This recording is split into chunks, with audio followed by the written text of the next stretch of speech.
Mr. Speaker, can the Prime Minister confirm that the government is now set to break the promise made in the coalition agreement, which said we would guarantee the health spending increases in real terms in each year of the Parliament? We have increased the NHS budget by £10 billion in this Parliament. I have to say to him that there was only one party that stood on the election of saving the NHS spending, and it was right here. So I am confident that we will fulfil our goal of real terms increases every year of the NHS. Well, that's very interesting, says he's confident, Mr. Speaker. He should listen to what the Conservative-led Health Select Committee said on Monday. They said this, that with inflation now higher, and I quote, the government's commitment to a real terms increase in health funding will not be met. Now we all remember those posters during the election. We all remember his face airbrushed onto those posters. Will he now admit that he is breaking that promise? Breaking that promise? No.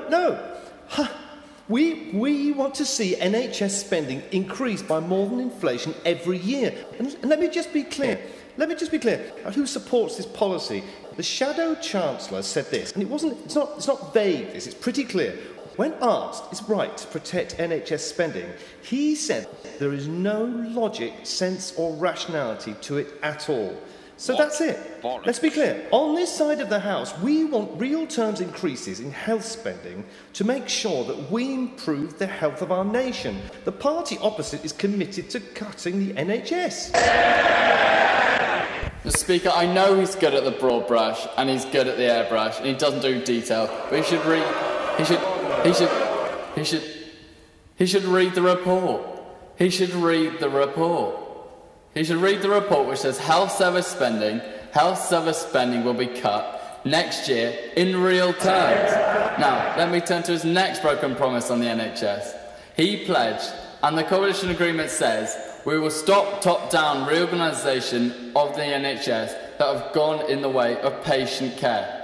But that is exactly what they are forcing on the health services. Fewer than 1 in 4 doctors think they will improve patient services, and independent experts say it will cost £3 billion. After 6 months, isn't an old truth being confirmed?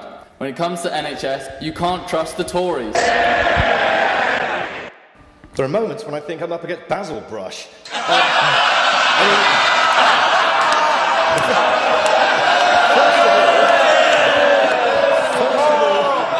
First of all, when it comes to protecting the NHS, there's only one side of this House which is committed to protecting the NHS spending, and that is this side.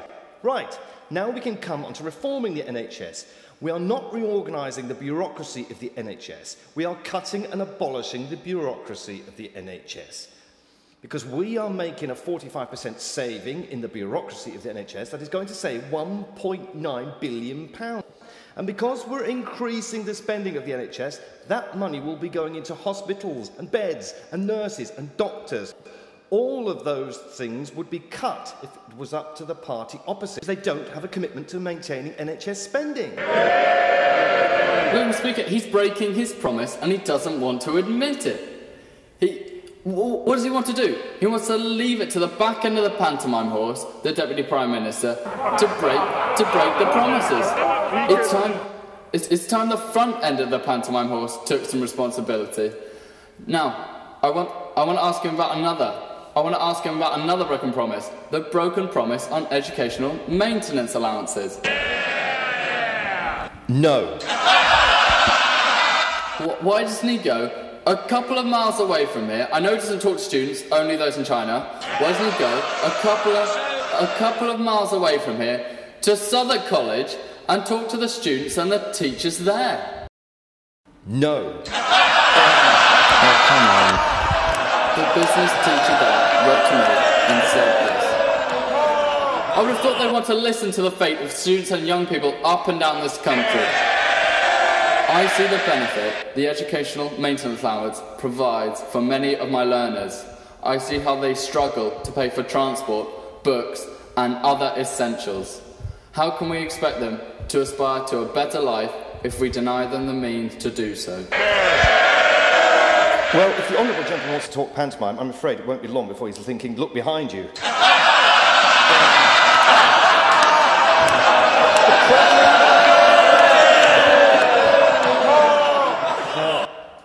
The problem with educational maintenance allowance is that research shows that over 90% of those that receive it would stay on at school anyway. And so the fact is, because we are raising the school participation age to 18, it's right that we replace the education maintenance allowance, with something better targeted. But I have to say to him, he's got to look at the bigger picture. And the bigger picture is that we inherited a completely wrecked set of public finances. And in all the questions he asks, it's always about this cut or that cut. We know which cuts he's against, but he hasn't actually made one single suggestion of how you dig the country out of the pit of debt that he left us in. Truth is, Mr. Speaker, that he began the year making promises and now he's breaking them. The promise on NHS spending, broken. The promise on educational maintenance allowances, broken. The promise on universal child benefits, broken. The promise on everything, broken. The promise not to bully me, broken. You know, I saw the graffiti in the boys' toilet, and I know it was you and your pantomime horse. It is true what is written in the boys' toilet. Miliband's crew will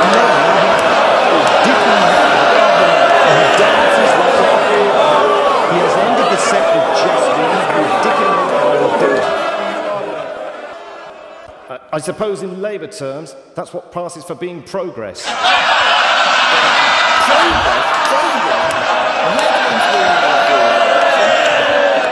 the ones trying to save the National Health Service.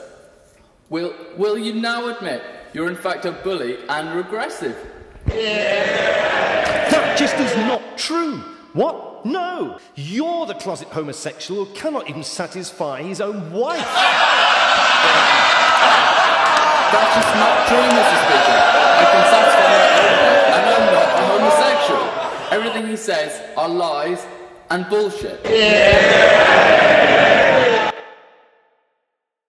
That's not what she said last night. She said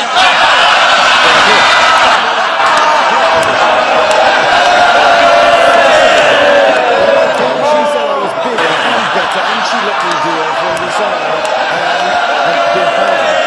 You like to take it, don't you, Edward? From behind. Mr. Speaker, all of this is bullshit.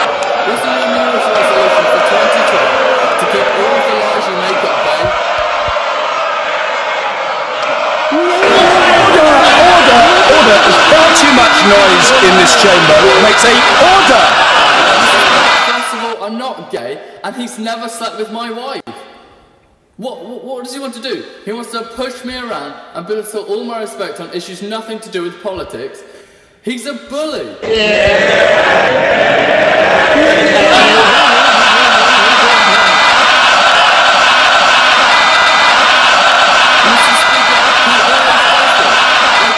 About me in the boys' toilet. He always belittles me, bullies me, and bullshits. The boys had nothing to do with the stuff in the toilets. I know it was them, Mr. Speaker. It was them, Mr. Speaker. It was. I was having a poo when they were doing it. I met them in the back end of the pantomime horse, laughing and joking while they were doing it. How can these kids be deciding the fate of our country and our great National Health Service?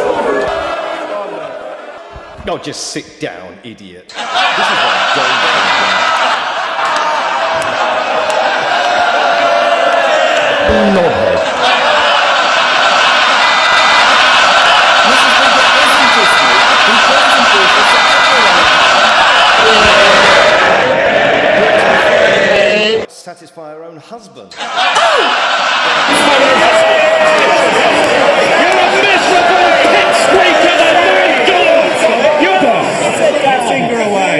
Mr. Speaker, the Conservative Prime Minister provides many in the public an excuse to allow themselves to be sexist, racist, homophobic. He's good at bullshit. He's so up himself. He should read. He should reach his balls. He should reach his balls. He should reach his balls.